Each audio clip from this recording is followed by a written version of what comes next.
Okay,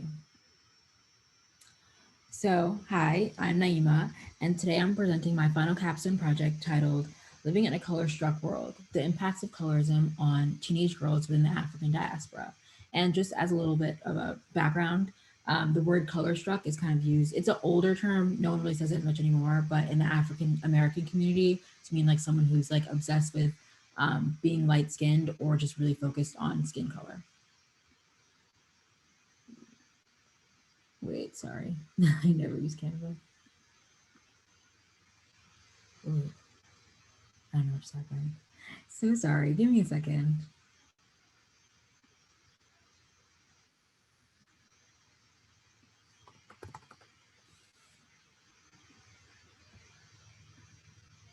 Okay. I should be good now. Sorry about that.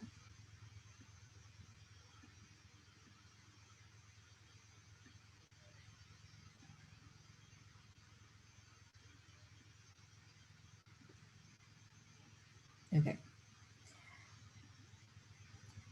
So just by putting an emoji in the chat or raising your hand or something like that, who here has seen or heard of the movie Straight Outta Compton?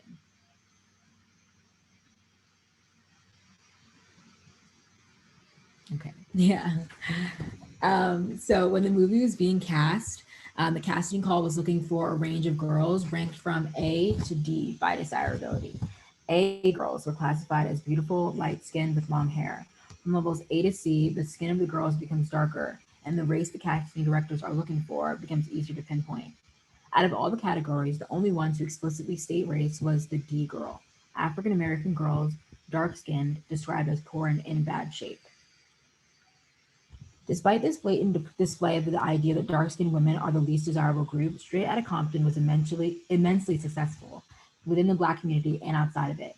This casting call and the success of the movie help illustrate the pervasiveness of colorism for Black women. This phenomenon isn't unique to the United States or even to Black people, as colorism can also be seen in India's billion-dollar skin whitening market or South Korea's K-pop idol beauty standards. So, throughout the course of this year, I researched the impact of colorism on Black girls and women in Jamaica, the United States, and Brazil. In this presentation today, I will elaborate on what colorism is like in each country, share some interview quotes, and end with my take on what needs to be done to combat colorism, both on an individual and institutional level. I also hope to give some insight on what the process of completing a capstone was like for me. So we'll also have some time at the end for short Q&A, so let's get started. Okay. So it's really important to start with context. So in Jamaica, Brazil, and the United States, colorism within Black populations mainly began with slavery, when lighter-skinned enslaved people were given preferential treatment. Lighter-skinned people were assumed to be more capable and more attractive than their darker-skinned counterparts, so they were more likely to get less physically strenuous jobs in the house and more likely to have access to education after slavery ended. And the paper bag test, for example, was common in the United States in the years after slavery for admittance into African American clubs or social events. If you were darker than the paper bag, you weren't able to join or be admitted to these things. In the US, Black people were pretty much forced to assimilate into whiteness in order to have better opportunities. And several historical movements, such as the Civil Rights Movement or the Black Power Movement, and now the Black Lives Matter movement, have attempted to empower Black individuals to kind of stand on their own and not necessarily aspire towards whiteness. So in Brazil, there was a popular idea of racial whitening in the early 20th century, in which people with darker skin tones were advised to marry white in order to advance their status and better the country. Even today, some people aspire to marry light skinned people to give their children or themselves better opportunities. Despite social norms that put dark skinned people at the bottom of the social ladder, the idea of a racial democracy also prevailed in Brazil post slavery. So the racial democracy idea basically says that like there's no racial problems because Brazil is so racially mixed that racism basically isn't a thing. But Black activists and scholars have continued to protest against this notion because of how it erases the issues faced by Black Brazilians. So lastly, Jamaica has a majority Black population, but there is still a small population of white Jamaicans and other non-Black Jamaicans of color. Social class is very interconnected to color in Jamaica, a remnant of British colonialism in the country. A 2019 research paper about colorism in Jamaica stated, There is thus still a strong unwritten rule in Jamaican society not to talk about color in public. Skin bleaching was a topic I came across very often in my research on colorism in Jamaica. Many advertisements highlight lighter skin as the ideal, signaling to dark skinned Jamaicans that they should aspire towards lightness. In all three countries, colorism generally tends to affect women more notably than men, which helps me introduce a term I learned a lot about throughout my research: gendered colorism. I spoke with Dr. Keisha Lindsay, a gender studies professor at University of Wisconsin-Madison, who gave me more insight on why colorism affects women more. And she said, if you mix the sexist assumption that a good woman is a physically attractive woman and that intersects with racism, I think then you have a racism that's feminized and heavily predicated on how you look. Colorism itself is very feminized. The concept of gendered colorism inspired me to focus my project on young women. Okay, so you may be hearing all this information and thinking, okay, what is it like to experience colorism? And what does it actually do to your self esteem? This is where the interviews I did come in. With the end goal of writing a comprehensive journalism article at the end of my project, I spoke to three Black girls in the United States, one white Brazilian professor, a Jamaican American gender studies professor, and two Black Jamaican young women. I asked the Jamaican and American young women questions such as, how has your family impacted your perception of your skin color? How has your perception of your skin color changed throughout your life? Do you feel that skin tone is a determining factor in your overall self esteem? Do portrayals of Black or dark skinned women in the media impact your perception of your skin color? To get kind of a general gauge on what parts of my academic research actually resonated with individuals. For the two professors, I instead focused more on questions about why they believe colorism is a problem in these respective societies. So these are some quotes I gathered from all the individuals I spoke to. So from Esho in the United States, she said, growing up hearing negative comments about who you are as a person and your skin tone, that widely impacts how you think of others that look like you. Dr. Virginia Baumhart in Brazil said, in the United States, you recognize race by difference. Here, people want to be the same. They want to be mixed or blended.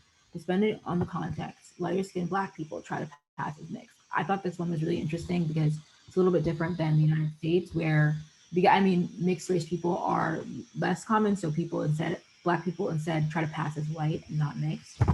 And finally, Danica in Jamaica said, some people in Jamaica feel that they are more beautiful with lighter skin or even with the hair texture. They wear wigs because they feel more attractive with prettier, curlier hair. And Esho's quote really stood out to me just because it emphasizes the way that colorism both affects one's self-esteem, but it also explains why darker skinned people internalize colorism and forward it onto others. One key thing I found interesting was that all of the Black women and girls I talked to didn't really feel that their families perpetuated colorism in their home, which conflicted, heavily with many of the academic sources I read through. So this caused me to kind of shift the focus of my article away from the impact family has on colorism and self-esteem, and instead to the impact of media representation on one's self-esteem. Okay, so I want to start this section by highlighting another quote, this time from Winnie in the United States, who self identifies as a dark skinned woman. And she said, self esteem is not only how you see yourself, it also depends on how you feel that everyone else sees you. As a young girl, especially since I grew up around people who didn't look like me, I struggled with hating the way I looked. I didn't like myself because of my skin tone. So, across all three countries, visibility of dark skinned people, especially women, is a big problem. When people who look like you are never displayed as beautiful or desirable, it becomes hard to visualize yourself as so. To combat colorism, but also to boost the self esteem of young Black women in each environment, in every environment, is to let them know that they are seen. The images shown here are some examples of positive media representation, from dark skinned Jamaican pageant queens to children's books that emphasize the magic of dark skin. I also want to point out that media representation doesn't always mean movies and TV shows. It can also be positive representation in politics, sports, or career fields. I chose to make my final capstone project an article to bring the story of dark skinned women to a wider audience. While I'm currently working on getting the article published on News Dakota, I'm considering other platforms as well. As a dark skinned girl, I know how much being able to see that I wasn't the only one who struggled with my self esteem because of my dark skin tone would have meant to me. And also, I want to point out that colorism, we can also rely on media, but I have this little image here because it also really depends on the language we tell ourselves and others around us. So that's when you kind of, if you do hear a family member say something that's colorist or a friend or something, you have to stand up against that, because the more that we let that language like slip by, the more ingrained it becomes in our society. So as prevalent and internalized colorism often is, it can be unlearned. So continue to push for media representation that highlights dark-skinned people of all ethnicities. When you hear colorist language, such as "she's pretty for a dark girl," call it out. Being aware of what colorism is and how it impacts the lives of the people around us is the first step to enacting long-term change in your community and beyond. Thank you. Any questions?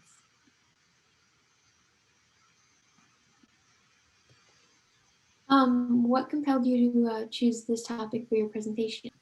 Sorry, can you ask that again? I missed the beginning of your question. What compelled you to choose this topic for your presentation? Yeah, as I kind of stated there at the end, I am obviously dark skinned and I'm Black.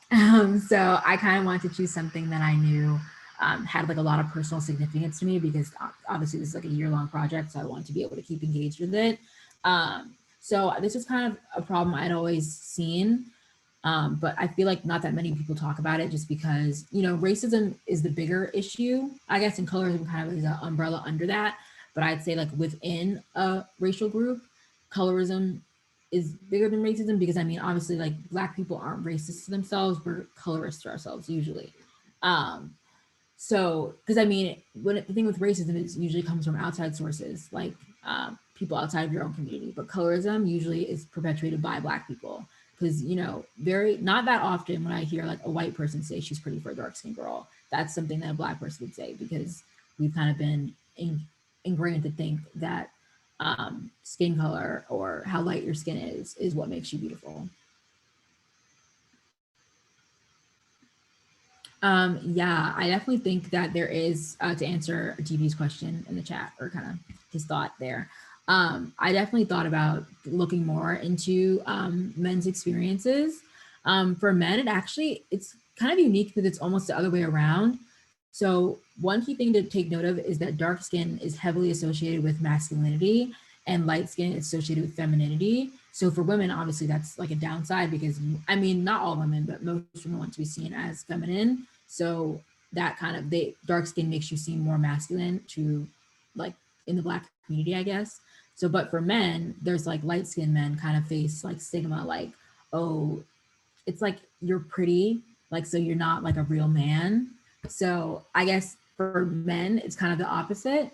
But a lot of the research on colorism and Black men focuses on the criminal justice system, just because if you're a darker skinned man, like you're sent, and even women too, like your prison sentence would be longer, just because like there's kind of an ingrained bias. I mean, the darker you are, the more it's heavily associated with like aggression, masculinity, and criminality. So yeah.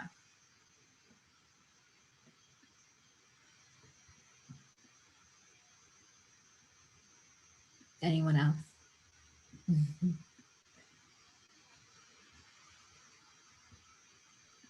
All right, thank you so much, Naima. Was excellent. Really appreciate it. And last chance for any questions for Naima. Okay, so we're gonna hear from our third and final presenter of the day, Ava Schwartz. When you are ready, all you, kid. Great, thank